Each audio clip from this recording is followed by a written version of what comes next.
नमस्ते दोस्तों आज के इस वीडियो में हम बात करेंगे विश्वास के बारे में। दोस्तों, अगर आप खुद के ऊपर विश्वास करते हैं तो यह दुनिया की सबसे बड़ी ताकत है और आप खुद के ऊपर विश्वास करके जो चाहो वो अपने जीवन में हासिल कर सकते हैं। दोस्तों, उस लड़के के सामने भी चुनौती थी, संकट था, लेकिन उसने सकारात्मकता का साथ नहीं छोड़ा। जिंदगी में आप जिस भी मुकाम पर हो, जिस भी संकट में फंस जाएं, जिस भी स्थिति में हो, अगर आपने सकारात्मक का साथ कभी नहीं छोड़ा तो यकीन मानिए आप उस संकट से आप बाहर निकल आएंगे। जिंदगी में कभी भी उम्मीद का साथ मत छोड़ना। दोस्तों, यह वीडियो एक दिव्यांग राजा की है जिसके राज्य में कोई भी परेशानी या समस्या नहीं थी। सभी लोग उस राजा से बहुत खुश थे और ऊपर वाले से धन्यवाद करते थे कि इतने अच्छे राजा को उनकी जिंदगी में भेजे। वह राजा दिव्यांग था, उसकी एक आंख नहीं थी और एक पैर नहीं था, लेकिन फिर भी राजा को इस बात का कोई भी मलाल नहीं था। एक दिन राजा अपने महल के गलियारे में घूमते हुए अपने पूर्वजों की तस्वीर को देख रहा था और सोच रहा था कि मेरे पिताजी इतने सूर्यवीर थे, उनके पिताजी इतने सूर्यवीर थे, हमें इतने शूरवीर खानदान में जन्म लेने का मौका मिला। समय आने से पहले खुद को बूढ़ा न समझें। ऊपर वाले का बहुत बहुत धन्यवाद है। राजा ने सभी चित्र को देखते हुए आखिरी चित्र तक पहुंचा और फिर उस खाली जगह को देखा तो वह चिंता में पड़ गया, क्योंकि उसे यह मालूम था कि अब यहाँ जो तस्वीर लगेगी वह उसी की लगेगी। लेकिन राजा को इस बात की चिंता नहीं थी कि वह मर जाएगा, चिंता इस बात की थी कि वहाँ जो पेंटिंग लगेगी वह कैसी लगेगी। राजा का एक आंख और एक पैर ना होने की वजह से वह चिंता में था। राजा का एक आंख और एक पैर ना होने की वजह से वह चिंता में पड़ गया और सोचने लगा कि इस गलियारे में इतनी शानदार पेंटिंग लगी है, लेकिन मेरी एक आंख और एक पैर ना होने की वजह से मेरी तस्वीर सबसे खराब लगेगी और भद्दी दिखेगी। राजा ने सोचा कि मेरे मरने के बाद पता नहीं कैसी पेंटिंग बनेगी और क्यों ना मैं अपने जीते जी ही एक शानदार पेंटिंग बनवाऊं, ताकि मुझे सुकून मिल जाए कि यहाँ मेरी अच्छी पेंटिंग लगेगी। अब उस राज्य में ऐलान करवा दिया गया और सभी पेंटर को बुलाया गया और कहा गया कि जो भी पेंटर राजा का शानदार पेंटिंग बनाएगा उसे शानदार इनाम मिलेगा। अब सभी पेंटर राज्य में आए। उन सभी पेंटर को पता था कि अगर शानदार पेंटिंग बनेगा तो शानदार इनाम मिलेगा, लेकिन जिस राजा का एक आंख नहीं है, एक पैर नहीं है, उसका शानदार पेंटिंग कैसे बनेगा। पेंटर सोच रहे थे कि इनाम का तो पता नहीं, लेकिन अगर शानदार पेंटिंग नहीं बनी और राजा गुस्सा हो गया तो सजा जरूर मिलेगी। इसलिए बड़े बड़े चित्रकार भी आगे नहीं आए। तभी उसमें से एक लड़का बोला, राजा साहब, मैं आपकी पेंटिंग बनाना चाहता हूँ, मुझे 24 घंटे का वक्त दीजिए।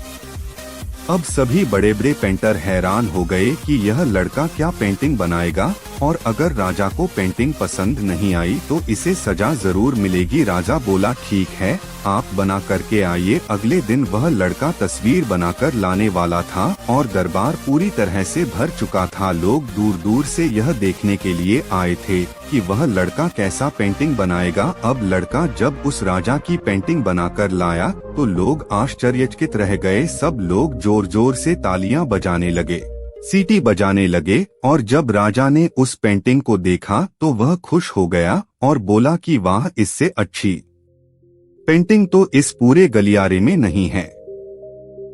राजा ने उस लड़के को बहुत सारा इनाम दिया। अब आप सोच रहे होंगे कि उस राजा की क्या पेंटिंग बनी होगी जिसकी एक आंख नहीं है और एक पैर नहीं है, कैसा पेंटिंग बना होगा। और उस तस्वीर में लड़के ने राजा को एक घोड़े पर सवार किया था। एक साइड से उस राजा का एक पैर दिखा रहा था और राजा तीरंदाजी करते हुए निशाना लगा रहा था और निशाना लगाते वक्त एक आंख बंद हो जाती है और उस लड़के ने उस राजा की वही आंख बंद की थी जो राजा के पास नहीं थी। इस तरह से उस लड़के ने राजा को निशाना लगाते हुए घोड़े के ऊपर सवार दिखाया, जिससे एक आंख बंद और एक ही पैर दिखाया और इतना शानदार पेंटिंग बनाया था कि वह अब तक की सबसे सर्वश्रेष्ठ पेंटिंग थी। उस लड़के के सामने भी चुनौती थी, संकट था, लेकिन उसने सकारात्मक का साथ नहीं छोड़ा। जिंदगी में आप जिस भी मुकाम पर हो, जिस भी संकट में फंस जाए, जिस भी स्थिति में हो, अगर आपने सकारात्मक का साथ कभी नहीं छोड़ा तो यकीन मानिए आप उस संकट से बाहर निकल आएंगे। जिंदगी में उम्मीद का साथ मत छोड़िए, क्योंकि जिसने उम्मीद का साथ छोड़ दिया तो फिर जिंदगी उसका साथ छोड़ देती है। हर पल सकारात्मक रहिए, खुश रहिए, ऊपर वाले के आशीर्वाद के साथ और अपनों के प्यार के साथ, अपनी अच्छी और सच्ची मेहनत के साथ कर दिखाओ कुछ ऐसा कि दुनिया करना चाहे आपके जैसा। बुढ़ापा आने से पहले खुद को बुढ़ाना बनाएं। दोस्तों, ज्यादातर लोग 35 की उम्र के बाद जीवन के प्रति अपने जुनून को खत्म कर लेते हैं, अपनी जिंदगी को एक ढर्रे पर चलाने लगते हैं और मान लेते हैं कि वह अब बूढ़े हो रहे हैं और अपने लाइफ में कुछ अच्छा नहीं कर पाएंगे। हम इस वीडियो में आपको उन्हीं 7 गलतियों के बारे में बताएंगे जो लगभग हर इंसान करता है। अगर आपने भी यह आदतें छोड़ दी तो आपकी आगे की जिंदगी बेहद खुशनुमा हो सकती है।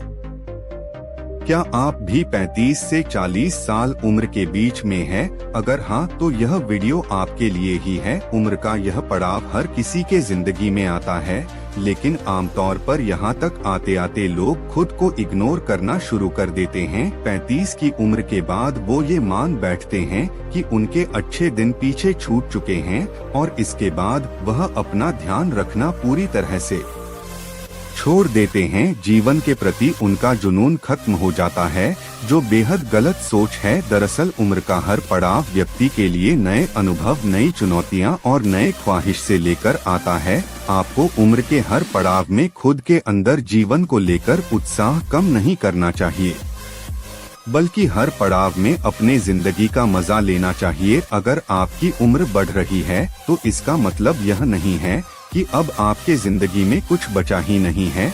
अगर अपनी सोच बदलेंगे और नकारात्मक विचारों को खत्म कर लेंगे तो आपकी जिंदगी बहुत बेहतरीन हो सकती है। इस वीडियो में हम आपको बताएंगे कि कैसे आप जीवन को लेकर अपना नजरिया बेहतर कर सकते हैं और अपनी जिंदगी को खुशनुमा बना सकते हैं। तो हम सब कुछ केवल इस पुल में ही सीखते हैं।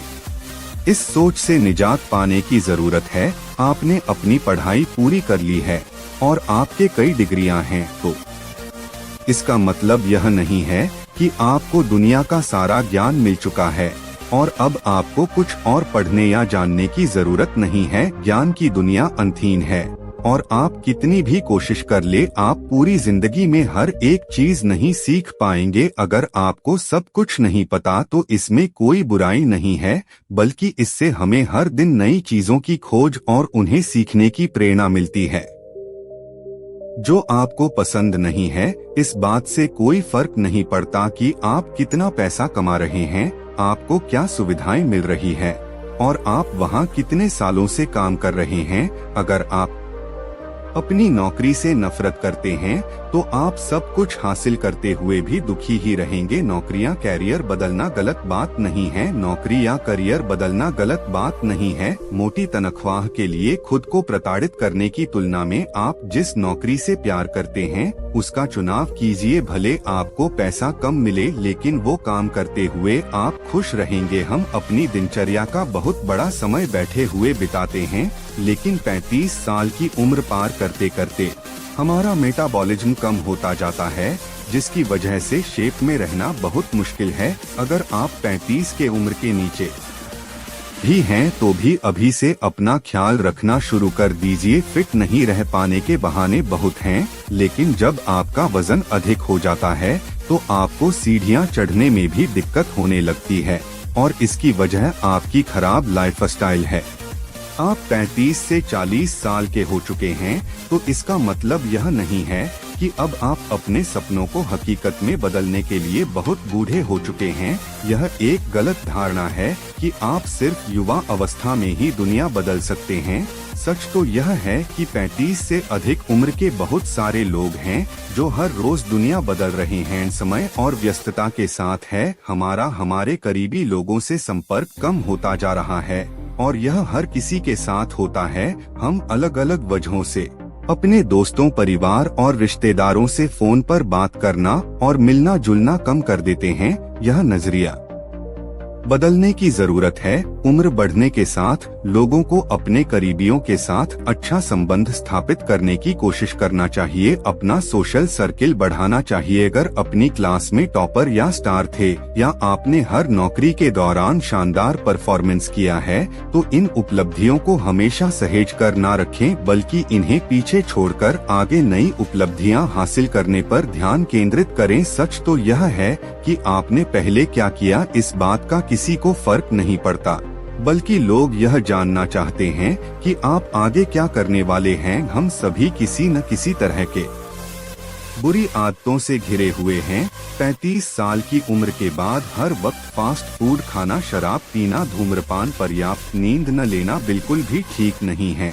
यूं तो 35 की उम्र से पहले भी ऐसी आदतें शरीर को नुकसान पहुंचाती है, लेकिन जैसे जैसे उम्र बढ़ती है हमारा मेटाबॉलिज्म कम होता जाता है, इसीलिए हमारे शरीर को अधिक तवज्जो देने की जरूरत है। दोस्तों, आप अपना भविष्य तो नहीं बदल सकते, लेकिन आप अपनी आदतें जरूर बदल सकते हो, और निश्चित रूप से आपकी यही आदतें आपका भविष्य बदल देगी। सपने वो नहीं होते जो हम नींद में देखते हैं, बल्कि सपने वह होते हैं जो हमें नींद नहीं आने देते। जब हम सोते हैं तो हमारा शरीर मृत शरीर के समान होता है, और जब हम उठते हैं तो हमारा एक नया जन्म होता है, और इस नए जन्म के साथ ही हमें अपने जीवन की शुरुआत करना चाहिए। अपने दिन को, अपने जीवन को एक नई दिशा देनी चाहिए। दिन में पूरे 24 घंटे में सबसे ज्यादा खूबसूरत और सबसे ज्यादा ऊर्जावान और जीवन को सबसे ज्यादा प्रभावित करने वाला समय सुबह का होता है,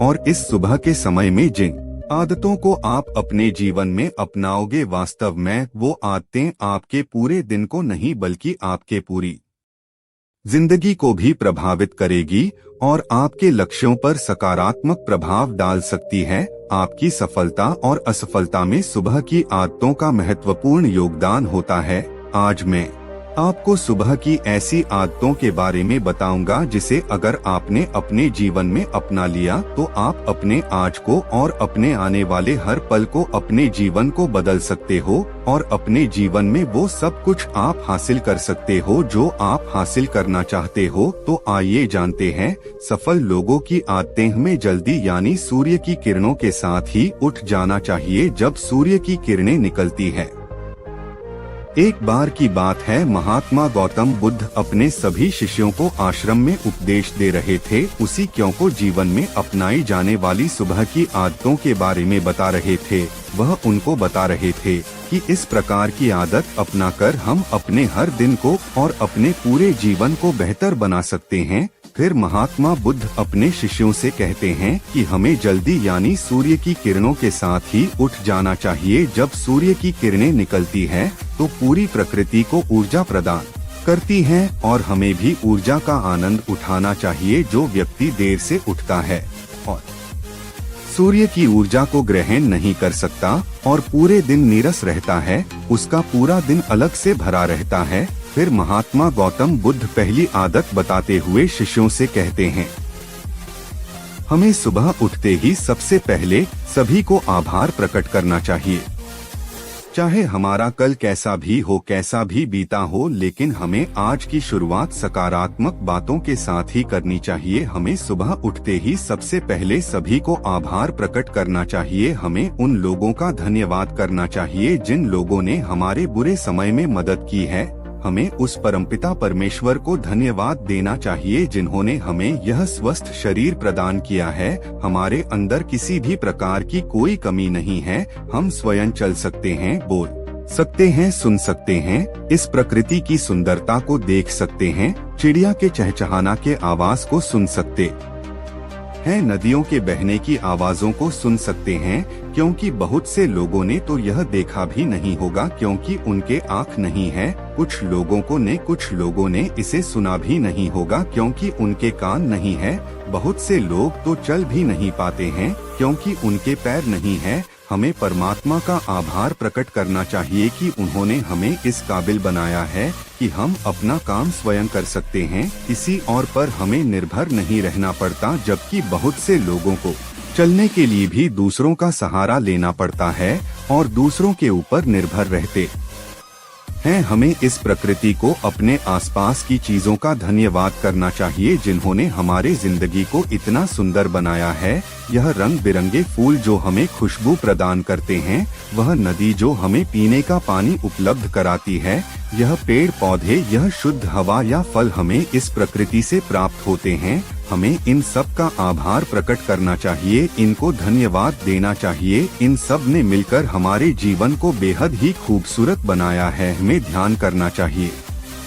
हमारे मन के भीतर कई तरह के विचार चलते रहते हैं। विचारों का एक कोलाहल मचा रहता है। हम नहीं चाहते, फिर भी हमारे मन में कोई ना कोई विचार आ ही जाता है और इन विचारों के कारण ही हम तनाव महसूस करते हैं। हमें इन विचारों को शांत करना होगा और हम इन विचारों को ध्यान के माध्यम से ही रोक सकते हैं। इसके लिए हमें एक शांत जगह पर बैठ जाना है और अपनी आती जाती सांसों पर ध्यान लगाना है। हमें इस बात का ध्यान रखना है कि हम किस नाक से सांस ले रहे हैं और किस नाक से छोड़ रहे हैं। शरीर के कौन से अंग अंगूर से उससे हमारी सांसें टकरा रही है।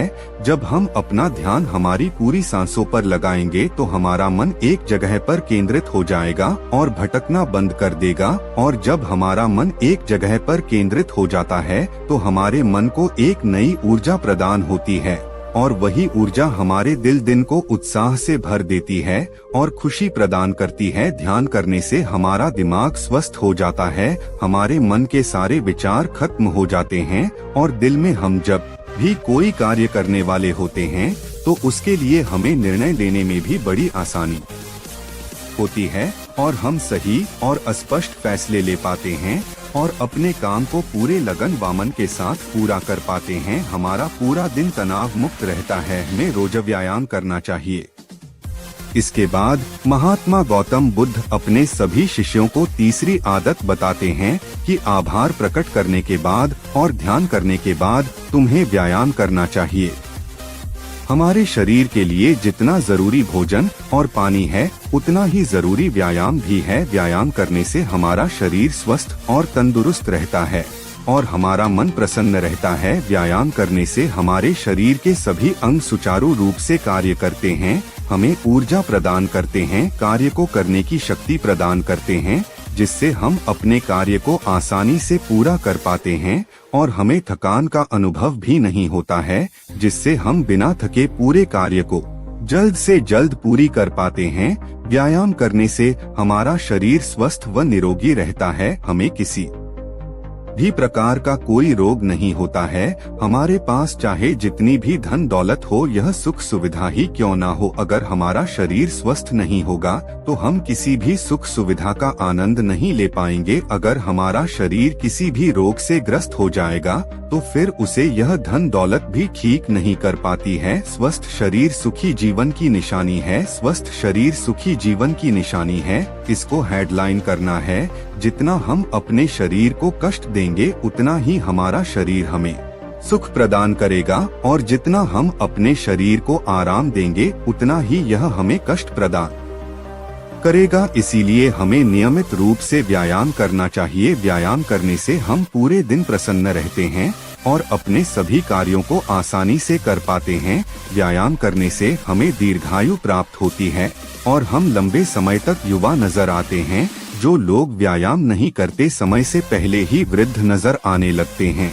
अपने पूरे दिन की दिनचर्या लिखनी है। इसके बाद गौतम बुद्ध अपने शिष्यों को सुबह की चौथी आदत बताते हुए कहते हैं, आभार व्यक्त करने के बाद, ध्यान करने के बाद और फिर व्यायाम करने के बाद तुम्हें एक कागज और एक कलम उठानी है और उस कागज और उस कलम से अपने पूरे दिन की दिनचर्या लिखनी है। अपने सभी कार्यों को लिखना है जो उस दिन आप करोगे और उन सभी कार्यों का समय निर्धारित करें जिससे आप एक निश्चित समय में अपने सभी कार्यों को पूर्ण कर पाएंगे। और आपका कोई भी कार्य नहीं छूटेगा। और एक बात का और ध्यान रखें, आप अपने उन कार्यों में एक ऐसा कार्य जरूर लिखें जिसमें तुम किसी व्यक्ति या पशु की निस्वार्थ भावना से मदद करोगे, जैसे कि किसी गरीब को भोजन खिला दिया, किसी पशु को घास डाल दे या फिर उसे पानी पिला दिया। ऐसा करने से तुम्हें शांति प्राप्त होगा और जब तुम्हारा पूरा दिन खत्म हो जाएगा तो तुम्हें एक अलग ही खुशी का अनुभव होगा कि आज मैंने एक अच्छा कार्य किया है, आज मैंने किसी की निस्वार्थ भाव से मदद की है, आज का दिन मेरा बहुत ही अच्छा था, मेरा कोई भी कार्य नहीं छोटा, मैंने आज का दिन बहुत ही अच्छे से जिया। फिर महात्मा गौतम बुद्ध अपने सभी साथियों को सुबह की 5वीं आदत बताते हैं और कहते हैं, आभार व्यक्त करने के बाद, ध्यान करने के बाद, व्यायाम करने के बाद और अपने विचारों को कागज पर लिखने के बाद तुम्हें कोई प्रेरणादायक ग्रंथ पढ़ना चाहिए। जब तुम उन प्रेरणादायक ग्रंथ को पढ़ते हो तो तुम्हें उन ग्रंथों से प्रेरणा मिलती है, कुछ नया सीखने को मिलती है और उसी के तुम्हें अपने जीवन में कहीं ना कहीं कभी ना कभी काम अवश्य आएगी। हमें रोज कुछ ना कुछ नया सीखने को मिलता है और हमें रोज कुछ ना कुछ नया सीखना भी चाहिए। जब तुम यह प्रेरणादायक ग्रंथ पढ़ लो, उसके बाद तुम्हें अपने आप से बातें करनी है। दूसरों से तो हम हमेशा बातें करते हैं, लेकिन कभी अपने से बात करने का मौका ही नहीं मिलता। इसीलिए हमें अपने आप से बातें करनी चाहिए, क्योंकि आपको आपसे बेहतर कोई नहीं समझ सकता। इसीलिए अपने आप को धन्यवाद देना चाहिए, अपने आप से कहना चाहिए कि मैं कितना अच्छा हूँ, मैं बहुत ही खुश हूँ, मैं हर कार्य को कर सकता हूँ, कोई भी कार्य मेरे लिए असंभव नहीं है, मैं हर परेशानी से लड़ सकता हूँ, जो लक्ष्य निर्धारित किया है उसे पाकर रहूँगा, चाहे कुछ भी हो जाए मैं उसे हासिल करके ही रहूँगा, मैं किसी से नहीं डरता। दोस्तों, हमारे जीवन की यह छोटी छोटी आदतें हमारे जीवन को एक नई दिशा प्रदान करेगी। जब आप इन आदतों के साथ अपने दिन की शुरुआत करोगे तो फिर आपका हर दिन बेहतर रहेगा और आप हर दिन पूरे दिन प्रसन्न और खुश रहोगे। दोस्तों, यह छोटी छोटी दिखने वाली 5 आदतें हमारे जीवन पर सकारात्मक प्रभाव डालती है। आदतों को अपनाकर हम अपने हर दिन को सुखमय बना सकते हैं और अपने लक्ष्य को प्राप्त कर सकते हैं।